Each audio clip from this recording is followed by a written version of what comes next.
Hello everybody, नमस्कार। आपका स्वागत है हमारे इस डिजिटल प्लेटफॉर्म पर जिसका नाम है डूग्राम क्लासेस। 100 दिन के 100 रोजगार में आज बात कर रहे हैं 12th पढ़े हुए उन अभ्यर्थियों के जो तैयारी करने में लगे हुए हैं और ये सोचते हैं कि कहीं न कहीं जाके ऐसी सरकारी नौकरी मिले जो एसी के नीचे बैठूं और एक बाबूगिरी वाली नौकरी करूं। ऐसी एक ही ऐसी नौकरी बिल्कुल हूबहू जो आप सोच रहे हो वैसे की वैसी नौकरी है, और वो भी कहां पर है? भारत के सबसे उत्कर्ष रिसर्च सेंटर की बात करें तो जो हर एक जगह पर क्या कहे, जो साइंस के बच्चे होते हैं उनके लिए क्या करता है, रिसर्च प्रोवाइड कराते हैं। अब रिसर्च क्या होती है ये बता देता हूं। अगर आपने मास्टर्स कर रखी है तब आप एक पेपर देते हो जिस पेपर का नाम होता है नेट। जो साइंस के स्टूडेंट होते हैं उनको बोलते हैं CSIR नेट। जो आर्ट्स वाले बच्चे होते हैं उसको बोलते हैं नेट JRF, यानी यूजीसी नेट बोलते हैं उसको। तो जो CSI यूजीसी नेट और CSIR नेट में बात की जाए तो जो साइंस की फील्ड के जो लोग होते हैं वो CSIR में जाते हैं, और बाकी साइंस के साथ साथ में जो ह्यूमैनिटीज के सब्जेक्ट होते हैं वो जाते हैं यूजीसी की तरफ। ये बात क्लियर हो गई। अब बात करते हैं, जो साइंस के स्टूडेंट जाएंगे तो वहां रिसर्च करेंगे। तो रिसर्च करने के लिए बोला जाता है टोटल मिला के पूरे भारत में जो CSIR की लैब है वो 37 है। 37 लेबोरेटरी में क्या होती है, रिसर्च होती रहती है साइंस के लेके। हालांकि एक ओनली CSIR ही नहीं कराती, बाकी और बहुत सारे ऐसे अनगिनत रिसर्च सेंटर है, ऑर्गेनाइजेशन है जो रिसर्च करती है। लेकिन हम बात करते हैं उस स्कॉलरशिप को लेके जो कराती है यूजीसी के अकॉर्डिंग। तो CSIR 37 लेबोरेटरी है। अगर बात की जाए इसका जो हेड ऑफिस है वो दिल्ली के अंदर है। इस दिल्ली के अंदर चार ऑफिस है।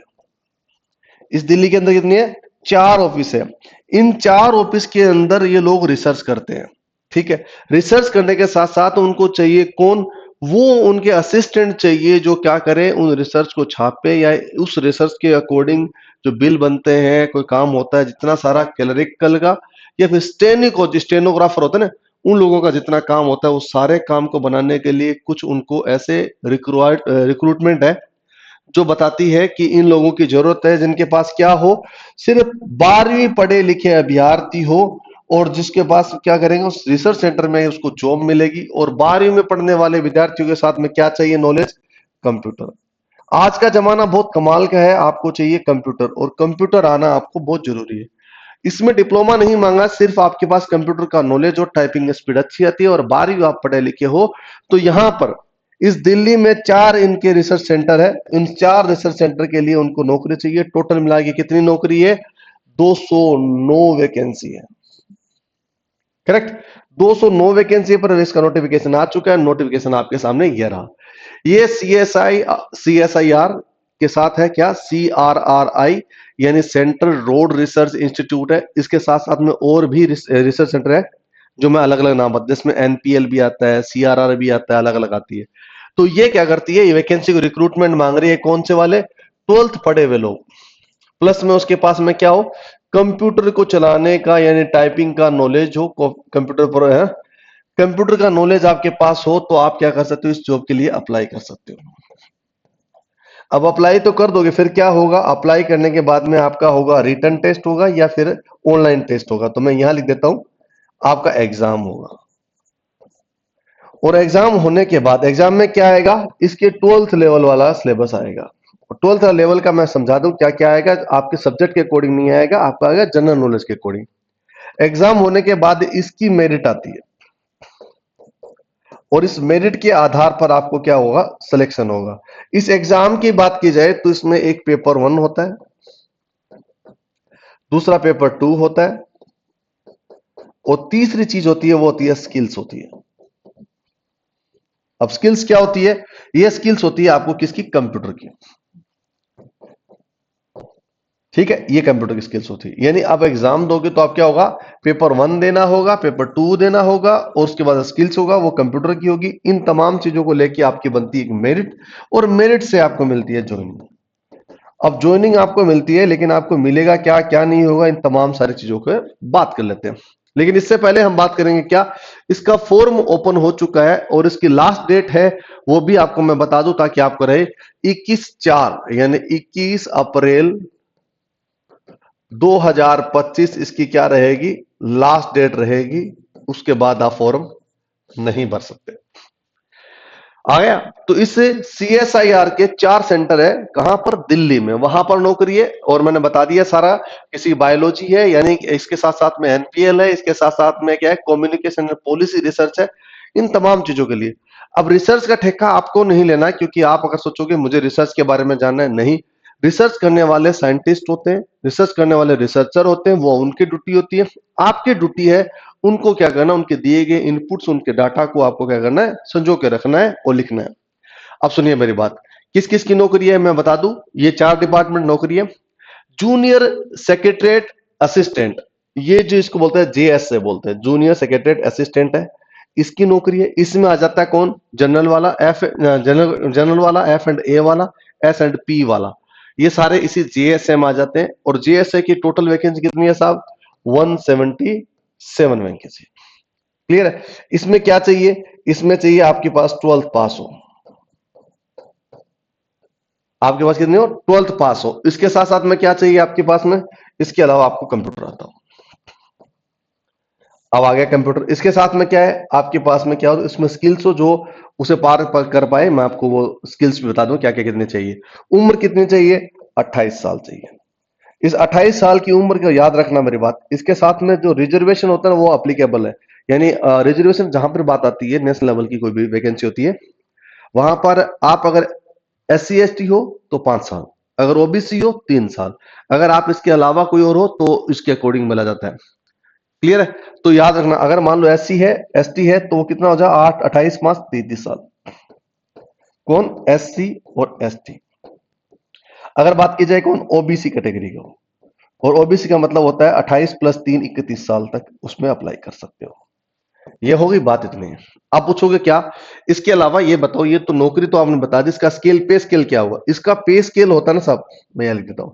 इसका पे स्केल होता है, वो होता है 19,000, कितने? 19,900 से उसकी स्टार्टिंग होती है। 19,900 से स्टार्टिंग होती है, और कहां तक जाती है साहब? 63,200 तक जाती है। कितनी जाती है? 63,200 रुपए तक इसकी जाती है। इसके अलावा क्या मिलता है उसको? HRA, TA, DA, और इसके अलावा अदर अनाउंसेज होते हैं, जो अलाउंसेज होते हैं वो सारे आपको मिलते हैं। ये पैसे इतने ही नहीं मिलते। आप दिल्ली में रहते हो, HRA बड़ा होता है, TA DA सब इनको ज्यादा होता है। इन सबको और मिलाओगे इसके साथ में, तब जाके इसका पैसा इतना बनेगा। किसका हो रहा है साहब? JS, जूनियर सेक्रेटरीट असिस्टेंट है, उनकी नौकरी है ये। अब आगे इसके अलावा क्या? दूसरी नौकरी इसी के बगल में है। क्या, कौन सी नौकरी है साहब? दूसरी है इसके साथ, जूनियर स्टेनोग्राफर। जूनियर है वो, क्या है? स्टेनोग्राफर। अब स्टेनोग्राफर तो आप जानते ही हो कौन होते हैं, जो टाइपिंग करने वाले लोग होते हैं टेस्ट। तो जहां टाइपिंग वाले होते हैं वहां टाइपिंग करनी जरूरी है। ग्रुप C की वैकेंसी होगी, नॉन गेजेटेड चाहिए, पे लेवल 4 होगा। इसके अकॉर्डिंग क्या चाहिए? 10+2, मतलब 12वीं चाहिए उनको भी। और 12वीं के साथ में उनको क्या चाहिए? कंप्यूटर आना चाहिए। कंप्यूटर के अलावा क्या आना चाहिए? टाइपिंग आनी चाहिए। और टाइपिंग आपके पास आ जाती है तो आपको वही सेम एज इट इज इन्हीं दोनों में से क्या होता है? एग्जाम हो जाता है। इसकी टोटल नंबर वैकेंसी कितनी है साहब? मैं आपको ये बता दूं, 32 वैकेंसी है। इसकी कितनी है? 32।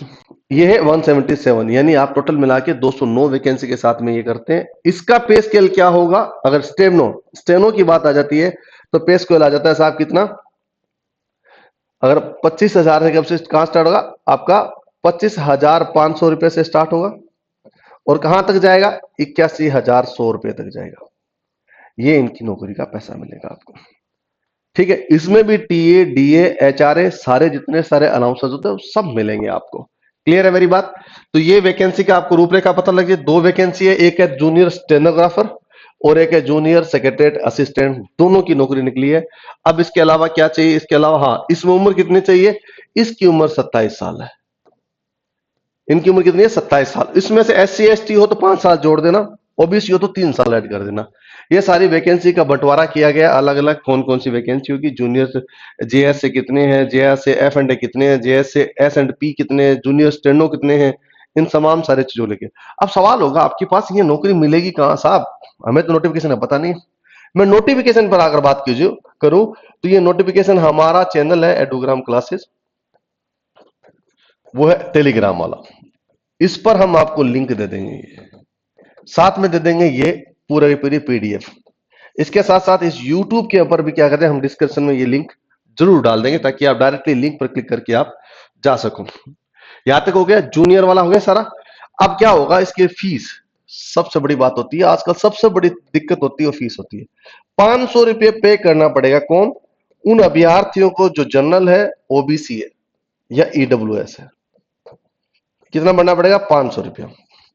अगर आप एससी हो, अगर आप एसटी हो, या फिर आप क्या हो, फीमेल हो, अगर तीनों में से कोई भी हो, और एक्स सर्विसमैन, सॉरी माफी चाहता हूं, अगर एक्स सर्विसमैन भी हो तो आपका क्या एग्जेम्प्टेड है, यानी 0 रुपये यानी नील भरा जाएगा, फ्री में आप फॉर्म भर सकते हो। कितनी अच्छी कमाल की बात है। अगर आप एससी हो, एसटी हो, फीमेल हो या एक्स सर्विसमैन हो तो आपके लिए 0 रुपये में फॉर्म भरा जाएगा। बाकी तमाम लोगों के लिए 500 रुपये का फॉर्म होता है। इसका जो एग्जाम होगा ना, वो दिल्ली में होगा, दिल्ली एनसीआर में आपका एग्जाम होगा। इसका याद रखना, एग्जाम का सेंटर होगा। डन, आगे चलते हैं। इसके अलावा कुछ बाकी और फॉर्मेलिटीज है, एज का रिलेक्शन के अकॉर्डिंग बोला गया है। फिजिकली हैंडीकैप्ड को हमेशा याद रखना, 10 साल की रिलेक्शन मिलता है। आप मेरी बात को एक बात बहुत कान खोल के सुनना, गौर से सुनना। पूरे अगर कभी पैन इंडिया में नौकरी आती है तो एससी एसटी को रिजर्वेशन 5 साल का मिलता है और ओबीसी को 3 साल का मिलता है।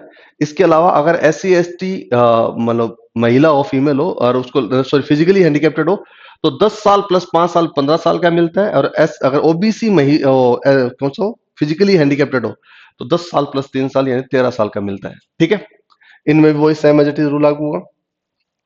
इसके अलावा क्या बोला गया है, पेपर क्या होगा साहब, इसका जो पेपर है ना एग्जाम, अब कई बार उसे एग्जाम कैसा होगा तो मैं आपको बता दूं। इसके एग्जाम के 2 पेपर होते हैं, एक पेपर 1, दूसरा होता है पेपर 2। ये 2 पेपर है साहब, एक पेपर 1 है और एक पेपर 2 है। जो पेपर 1 है और पेपर 2 है, इन सबको बोला जाए तो 200 मार्क्स का एग्जाम होता है। सॉरी माफी, इसका 200 मार्क्स का क्या होता है, एक पेपर होता है आपका तो 200 मार्क्स का होता है और एक पेपर, ठीक है। और दूसरा पेपर होता है उसके अकॉर्डिंग, तो मतलब 200 को टोटल मिला के 200 क्वेश्चन होता है। मैं आपको याद रखता हूं, दोनों पेपर होंगे और दोनों में कितने होंगे, 200 क्वेश्चन होंगे। ठीक है, अब मैं बताता हूं, इस पेपर 1 के अंदर क्वेश्चन होते हैं, टोटल मिला कितने होंगे आपके पास में, 100 क्वेश्चन होंगे।